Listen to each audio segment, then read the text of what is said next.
নতুনকে বনাইছে আৰু এতিয়া ভালকৈ অপেনিং হোৱা নাই, ছাদ ভাঙি পেলাই পৰি গৈছে হা। এইটো প্লাষ্টাৰ এৰি পেলাই পৰি গ'ল। নতুনকৈ হস্পিটেল বনাইছে, কোনোবা যদি তলত থাকিলে হয় তাতো অৱস্থা বেয়া হৈ গ'লে হয়, হয়নে নহয় দাদা? কিবা ক'ব নেকি আপুনি? একো নকয়, চাওকচোন নতুনকৈ বনোৱা গোটেই ভাঙি পৰি গ'ল।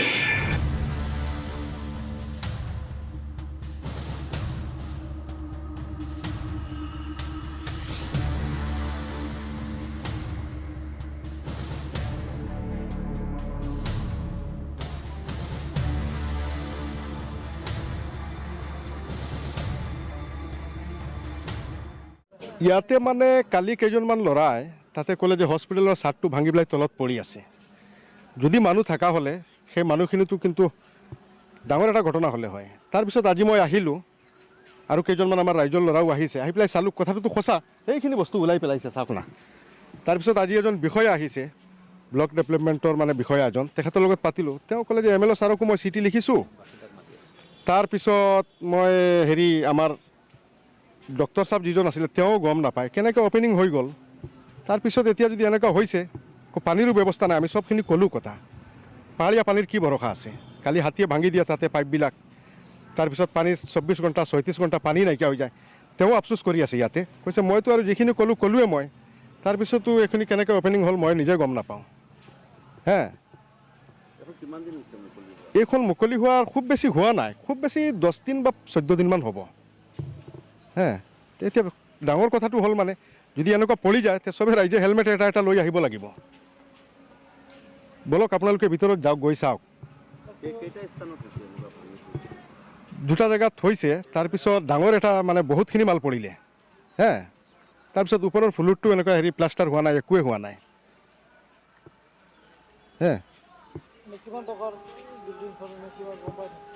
এইটোতো গম পাওঁ কিমান 50 লাখৰ ওপৰত কিবা এটা এমাউণ্ট আছিলে। নাই হোৱা। বলকচোন আপোনালোকে ভিতৰত গ'লে চাব পাৰিব। তাতে আমাৰ ৰাইজৰ ব্যক্তিগত স্বাৰ্থ একোৱে নাই। নিজৰ ভাই কোনোবা আহিব, তাতে মৰিব মানুহ এজন বিল্ডিঙৰ পৰা ছাদ খহি পেলাই।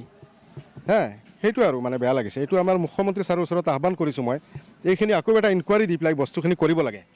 গভৰ্ণমেণ্টৰ পৰাতো ফাণ্ডৰ টকাখিনি আহিছে, কিন্তু অহাৰ পিছত যদি ফিল্ডত তেনেকুৱা হৈছে, আকৌ যদি অপেনিং হৈ গ'ল, এলাউন্সমেণ্ট হোৱা নাই, একো হোৱা নাই, আমাক জনাব লাগিছিলে ৰাইজকেইজনক এই অঞ্চলৰ বোলে আপোনালোকে আহক, কিবা যদি অসুবিধা হৈছে চাওক।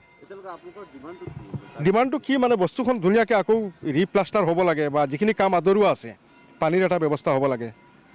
তাৰপিছত এই ছাদ যিটো খহি পৰিছে তাতে কণ্ট্ৰেক্টৰ লগাই আকৌ এইখিনি ৰিপেয়াৰিং কৰক, ভাঙি পেলাই যিখিনি বস্তু বেয়া হৈছে আকৌ কৰক। মানে আমাৰ কি, আমি এই হস্পিটেলখন দীৰ্ঘদিনীয়া দাবীৰ অন্তত গৈ পাইছিলোঁ। চৰকাৰে যিহেতু আমাক হস্পিটেল এখন দিছে যদিও ইয়াৰ বৰ্তমান যি অৱস্থা দেখি আছোঁ, কামখিনি সুচাৰুৰূপে হোৱা নাই। কাৰণ যোৱাকালি আমি আহি দেখিলোঁ যে এই হস্পিটেলখনৰ ছাদৰ পৰা যিবিলাক প্লাষ্টাৰ কৰিছিলে সেইবিলাক খহি পৰি আছে। আপোনালোকে গ'লে এতিয়াও ভিতৰত দেখিব পাব কি স্বাৰ্থত বা এনেকৈ কাম কৰা হৈছে। কামবিলাক সুচাৰুৰূপে হোৱা নাই, আমাৰ এটা সন্দেহ। আৰু আমি বিভিন্ন জেগাত ফাট মেলা দেখিছোঁ এতিয়া, আৰু বহুতো কাম বাকী আছে এতিয়ালৈকে। কিন্তু কিহৰ স্বাৰ্থত ইমান সোনকালে অপেনিং হৈ গ'ল বা এইটো মুকলি কৰি দিলে একো বুজি পোৱা নাই। বহুতো কাম বাকী আছে। আমি আহি যেতিয়া দেখিলোঁ তেতিয়া আমি সুধিছিলোঁ যে ডক্টৰজনক যে এইবিলাক যে এতিয়া এনেকৈ ভাঙি পৰি আছে, খহি পৰি আছে, আজি যদি পেচেণ্ট থকা হ'লে সিহঁতৰতো অৱস্থা বেয়াই হ'লে হয়।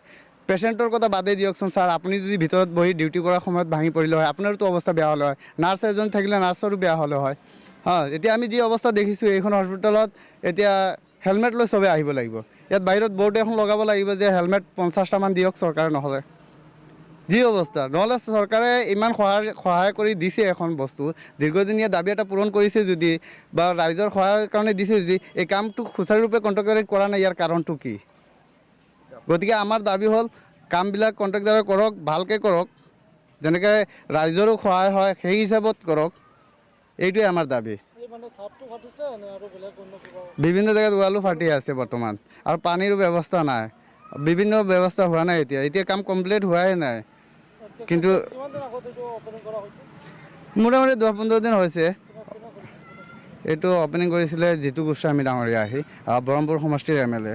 কৰিছে ঠিকে আছে, ছাৰে হয়তো বস্তুবিলাক ভালকৈ চোৱা নাই চাগে। মই আহ্বান জনাম ছাৰকো যে ছাৰ আকৌ আহক, আহি পেলাই বস্তুবিলাক আপুনিও এবাৰ নিৰীক্ষণ কৰক, কামবিলাক সুচাৰুৰূপে হোৱা নাই ছাৰ। আমি ব্ৰহ্মপুৰৰ MLA ছাৰক আমি সহায় জনাম, আহক তেওঁ আকৌ আহি পেলাই এইবিলাক পৰ্যবেক্ষণ কৰক, কামটো সুচাৰুৰূপে হৈছেনে নাই। তেওঁ কণ্ট্ৰেক্টৰক তেওঁ কওক যে কামটো আপোনালোকে ভালকৈ কৰক, কাৰণ চৰকাৰৰ তেওঁ এজন ৰানিং চৰকাৰৰ মানুহ। তেওঁলোকে ঠিকাদাৰৰ হেমাহি ক'ম মই, ঠিকাদাৰৰে হেমাহিৰ কাৰণে আজি এই প্লাষ্টাৰবিলাক ভাঙি খহি পৰিবলগীয়া হৈছে।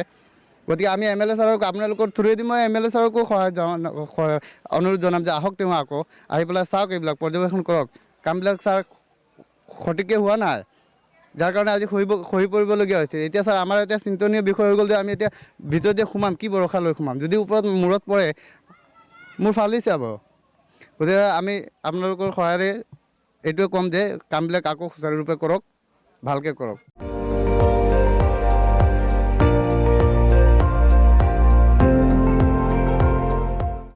আপুনি চাই আছে ND24, সৰ্বশ্ৰেষ্ঠ নহয় সৰ্বোত্তমৰ দৌৰত।